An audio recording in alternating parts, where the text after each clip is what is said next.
Welcome to another episode of The Brand Called You, a podcast and podcast show that brings you leadership lessons, knowledge, experience, and wisdom from thousands of successful individuals from around the world. I'm your host, Ashutosh Garg, and today I'm privileged to welcome a very senior and respected educator from India, Dr. Sreeram Sundar Chaulia. Dr. Chaulia, welcome to the show. Thank you, Ashutosh. Thank you for hosting. Thank you. Dr. Chaulia is a professor and dean of the Jindal School of International Affairs. He hosts the weekly Indian diplomacy TV show on India's national broadcaster, Doordarshan India or DD India. He's an author of several books, and his latest book is Crunch Time, Narendra Modi's National Security Crisis for 2022. And he has been recognized and felicitated several times. So, Dr. Chaulia, before we talk India's foreign policy, tell me a little bit about your own amazing journey. Well, thank you. I am a social scientist by training, and my PhD is from the Maxwell School in Syracuse, upstate New York. And I have been working on a variety of topics since then, international security, international political economy.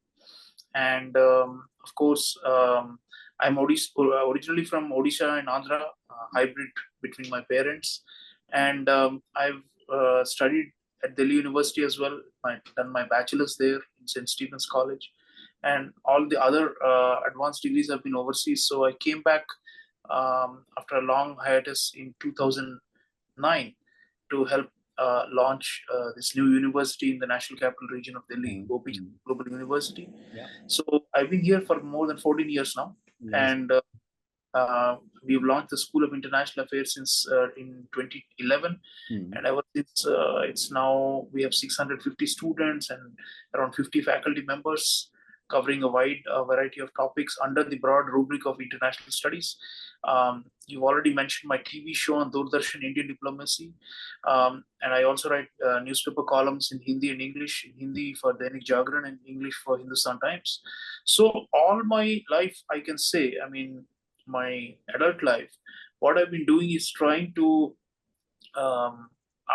take the knowledge and understanding of international issues to broader audiences, not just to the academia and to the scholarly community, but to a wider set of people. And that remains my main motivation, that more people, especially in India, but also around the world, get to understand global affairs, current affairs better, and get to, at least prepare for solutions to problems, if not become problem solvers themselves. Because we see a lot of half knowledge or misinformation around about issues. So my hope is that we can clear the fog and get people to see at least the problems that the world faces and how we can solve them.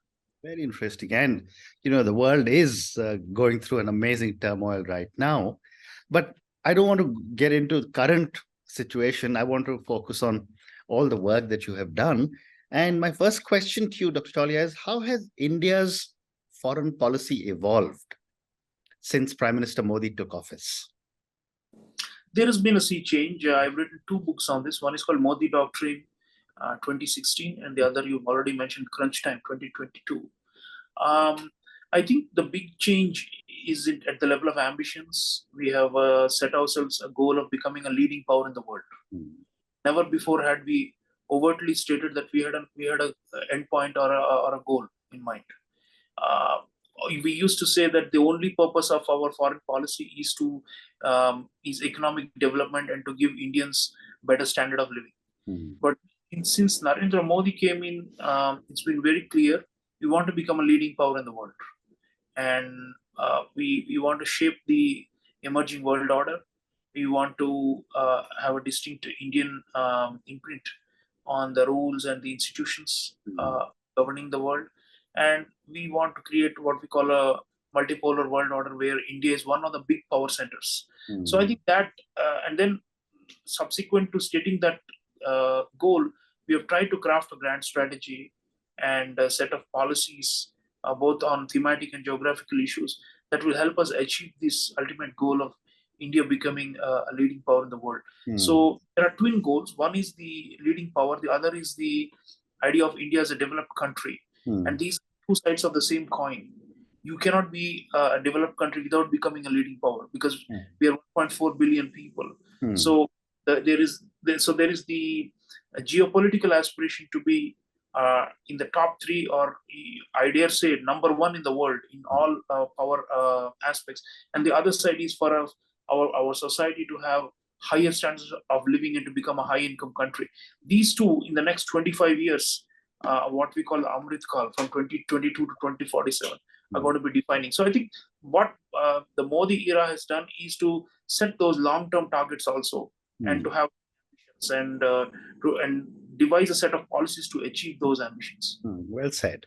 And how has the foreign policy balanced economic development and the strategic and security concerns, keeping in mind the Amrit Kal goals that you've just talked about?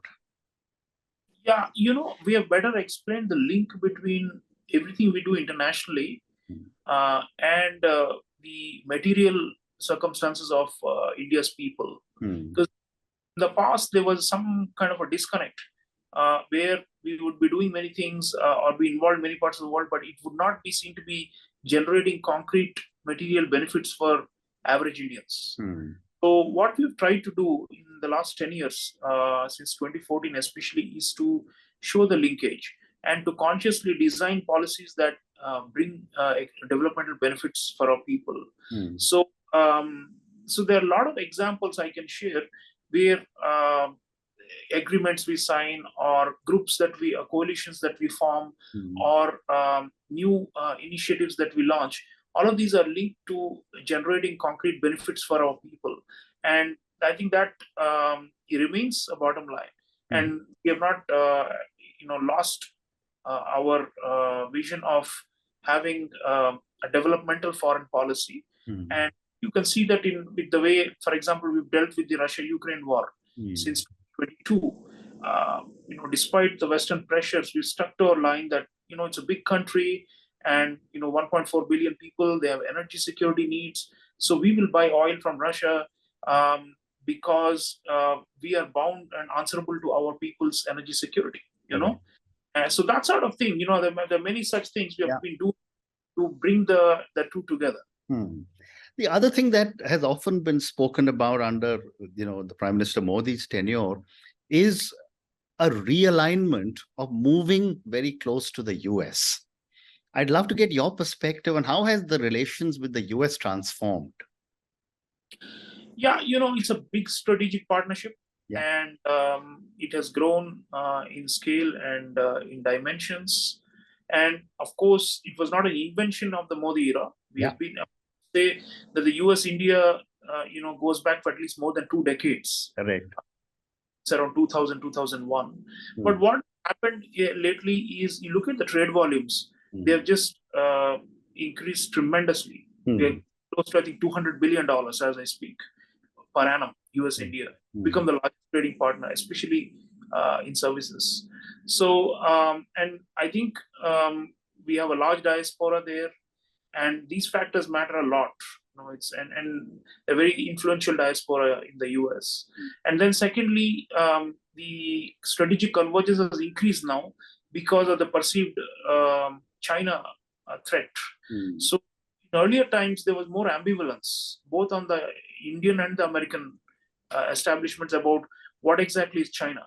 Is China a rival, or also someone with whom we can cooperate and coexist? And some kind of a frenemy, that sort of thing. But now I think there's more clarity with each passing day and year that China must be countered and counterbalanced. There's no way we can accommodate it. So I think that's been a big change, and that's the glue that's taking US-India relations forward. Very interesting. And Dr. Chaulia, I was speaking a few weeks ago to the former US ambassador, Mr. Ken Juster. And he made a very interesting comment that India and USA are strategic partners, but we are not natural allies. I'd love to get your perspective on this very fine distinction he drew. Yeah, well, it's a coincidence. I'm writing my new book. It's called Friends, India's Closest Strategic Partners. And the US, there is a chapter on the US, apart from 6 others. And yeah, I mean, we have historically been wary of alliances. we don't believe in alliance, because the concept of alliance involves subordination of India's strategic autonomy. Correct. Actually, alliances are unequal, meaning there's a more powerful country with whom India might ally, and then we would be forced to toe their line on each and every issue. So a rising power cannot afford an alliance, because a rising power which wants to become the leading power or the number two or number one in the world in time to come, for that to happen, we must have greater freedom. So I think we have avoided alliances with the US or with any other country. But instead, what we're doing are these strategic partnerships which are looser and do not require any kind of exclusive partnership only with one country. So we are more complex, what we call multi-alignment. We do alignment, not alignment. And I think with the US, the alignment is strong, but it will never become an alliance because of the fact that, we cannot subordinate ourselves to anybody else. Well said. So, you were just speaking about China a few minutes ago. So my next question to you is on China. How have India's relationship with China evolved, given the fact that there have been major changes in global geopolitics? And how has these influenced Prime Minister Modi's strategic priorities? Well, China has, as I said, become the number one challenge for India and for many other countries because of its stupendous growth and rise, and also shift in its behavioral tendencies. Because earlier, the Chinese had the notion that they would hide their time and hide their strength and bide their time. Now, under Xi Jinping, they've given up those old restraints and are becoming more muscular and assertive and pushy and aggressive. So they're not only challenging democracies like India in terms of a border dispute or in the maritime spaces, but are also trying to essentially establish their own Sino-centric world order. And especially starting in Asia, in the what we call Indo-Pacific. So they are hell-bent on imposing their will and making everybody else kowtow to their diktats. So this is totally unacceptable to a rising power like India, because what it means is essentially we are agreeing to, being a junior or to playing a small second fiddle to China, and which goes against our historical and our civilizational greatness. So that's a fundamental problem that we are all trying to. Now we want to avoid war, and I think there's a saying that if you want to avoid war, you have to arm yourself and prepare for war. Meaning, and that's the only way to get to peace. Now, unfortunately, what that means is we need to be spending more on defense. We need to be doing more strategic partnerships, and we need to be have this clarity that there's no way that we can reason the Chinese or socialize the Chinese to become quote unquote responsible stakeholders. That was the view in the Western world for a long time, that we can somehow co-opt the Chinese to accepting the liberal order and all those things. That's all over now. The Chinese have declared and shown their intentions. They are building their own order. And I think for India, the choice is clear. We don't want to be part of a Sino-centric order, and we will do everything to prevent it. Very well, sir. Thank you. Let me now move to Pakistan, our most challenging neighbor on our west. Prime Minister Modi invited Nawaz Sharif at his first swearing in. He visited Pakistan in a surprise visit. So he made every possible move, but obviously that was not reciprocated. I want to get your perspective on how has his policy towards Pakistan changed and is likely to evolve over the next few years? I think, I think we wanted to resolve these historical animosities with our Western neighbor and to settle the disputes once and for all. That was the intention of Prime Minister Modi's initial forays. But then the jihadist problem and the extremism and the attacks and the cross-border infiltration, all these have essentially put those aspirations in cold storage. Because we are not able to really integrate Pakistan the way we have done with the rest of the region, rest of South Asia. throwing open our markets and giving them access, and sharing our technology, and or giving development assistance. All those things we are doing with, and building connectivity, we're doing with countries like Bangladesh, for example. We've been very successful. But with Pakistan, because of this ideological problem, and especially the jihad enterprise, and their propensity to keep on trying to attack India in some form or the other, we have basically given up on these on the so-called peace process. But what we're trying to do is, there is a ceasefire agreement at the line of control, and we have been trying to extend it and to make sure that the guns are silent, because we don't want a two-front situation. We have 60,000 troops amassed on the border with China on one side, and we don't want a similar type of mobilization which will stretch us too thin.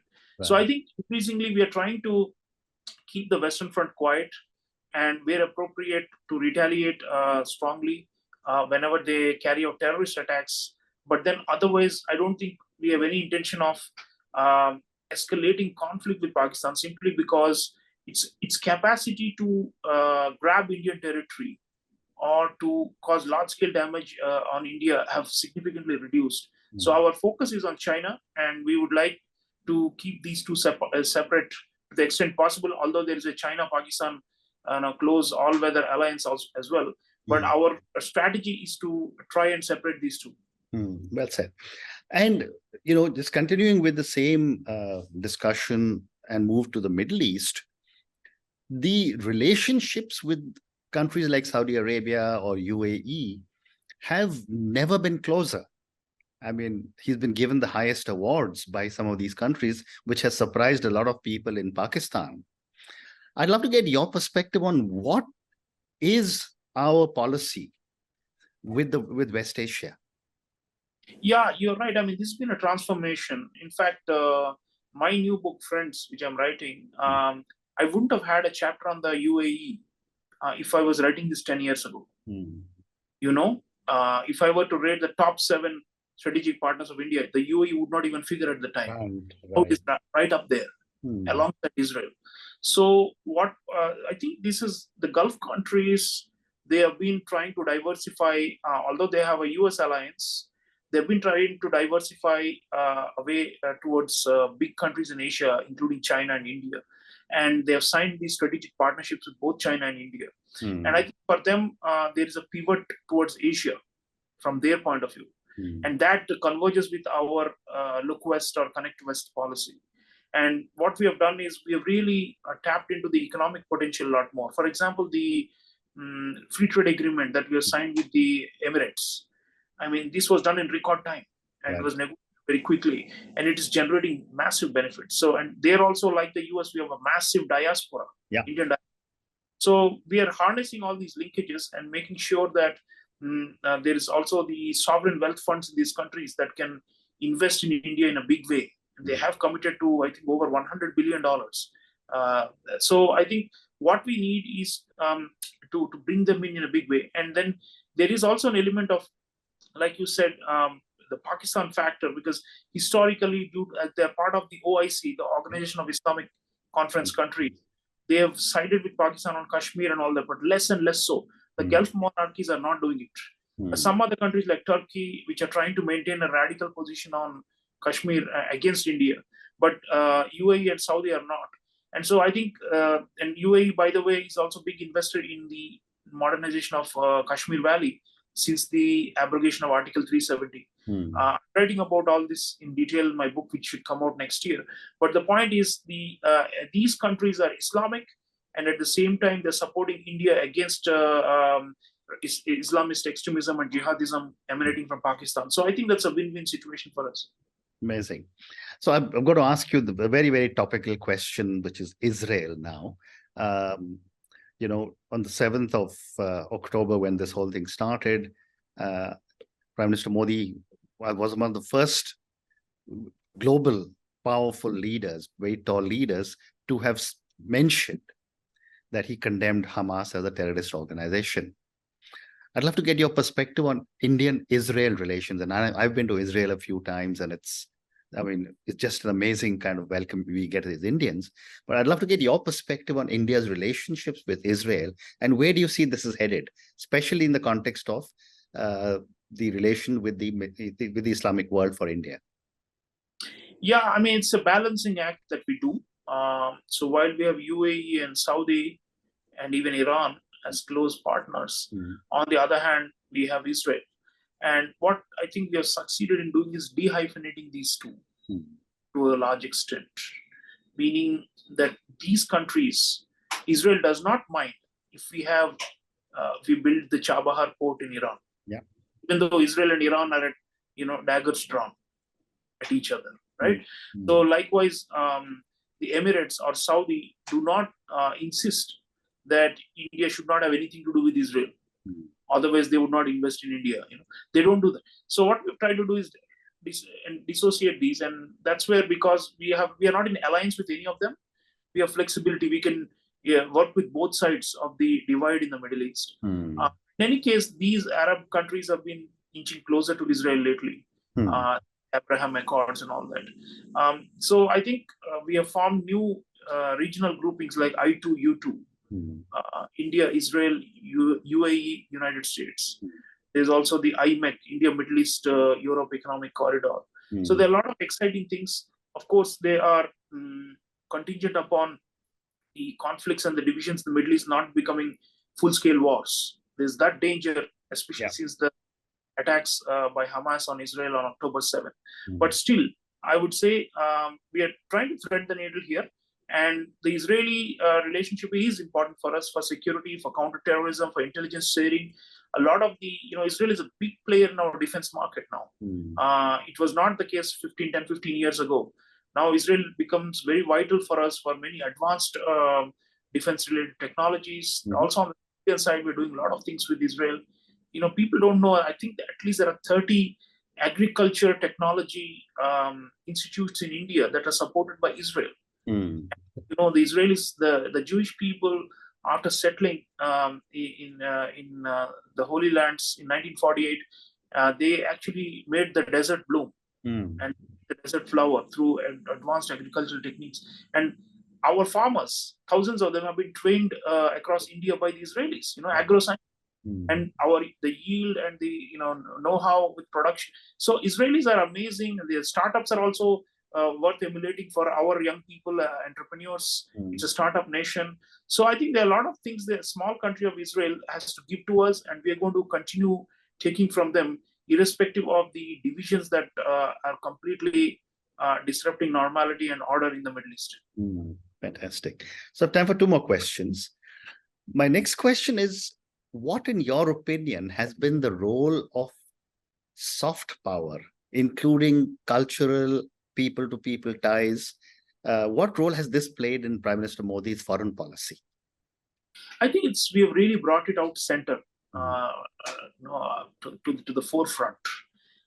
Cultural diplomacy, we used to be quite hesitant about showcasing this. I mean, there was small scale. We had the Indian Council for Cultural Relations, and our embassies used to organize a few things like cultural, classical dance performances and music and such sort of things.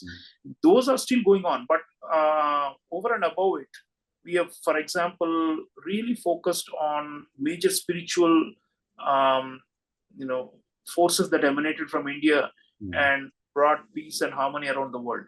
For example, we have organized a global Buddhist summit in India, and we've been mobilizing all the Buddhist countries around the shared vision.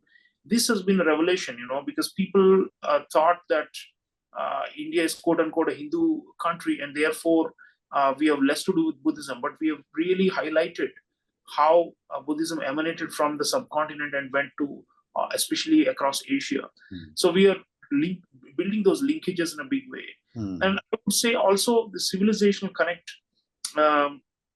People look at India as a certain type of country with a certain civilizational ethos and values, which attracts people around the world to India. That is our soft power, right? I mean, people think of India as a land of yoga and of, saints and sages and of spirituality. And people look for that kind of India. So I think under Modi administration, what we have done is highlight those aspects a lot more, bring them out openly instead of being cagey or blurry about them, and to say, yes, we are this kind of country with this kind of heritage. So I think people are appreciating that more, and in a sense, the civilizational India, which is bigger than just the geographical nation state of India, that has come to the fore, and that's making India more attractive and increasing its soft power around the world. So we've managed to do that, and we should continue to do that. If we have an identity confusion as what kind of a nation we are or what kind of civilization we are, then people don't take us seriously. Very well said. And my last question to you, Dr. Chaulia, and I'm going to ask you to look at your crystal ball as a foreign policy expert. What challenges and opportunities do you foresee for India's foreign policy? Obviously, the number one is China, as I've already said. How we manage this relationship, we've got a long border with them, and we want to avoid war. But they cannot bully us, they cannot dictate to us, and they cannot stop our rise by ring fencing us or by containing us. So China, how to prevent Chinese containment strategy of India while avoiding war?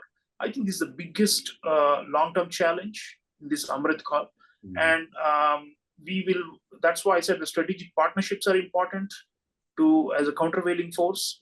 And at the same time, we need, a bigger build-up, a military build-up of our own.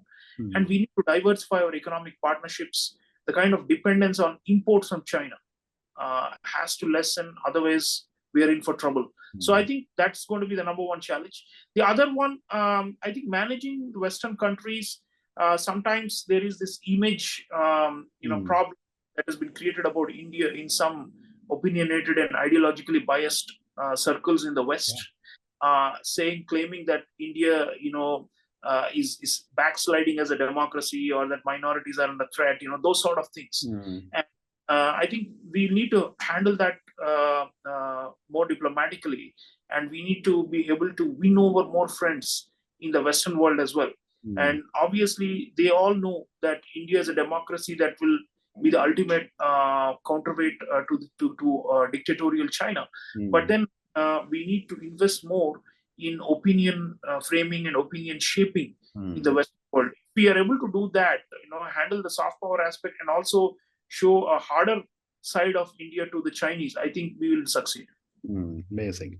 And on that note, Dr. Chaulia, and your amazing conversation with me on India's foreign policy, I think I'm always been very fond of seeing what India is doing, but today you gave me so many new things to think about. Thank you so much for speaking to me, and good luck to you. Thank you. It's a pleasure to be on the brand called you. Thank you. Thank you for listening to the Brand Called You videocast and podcast, a platform that brings you knowledge, experience, and wisdom of hundreds of successful individuals from around the world. Do visit our website www.tbcy.in to watch and listen to the stories of many more individuals. You can also follow us on YouTube, Facebook, Instagram, and Twitter. Just search for the Brand Called You.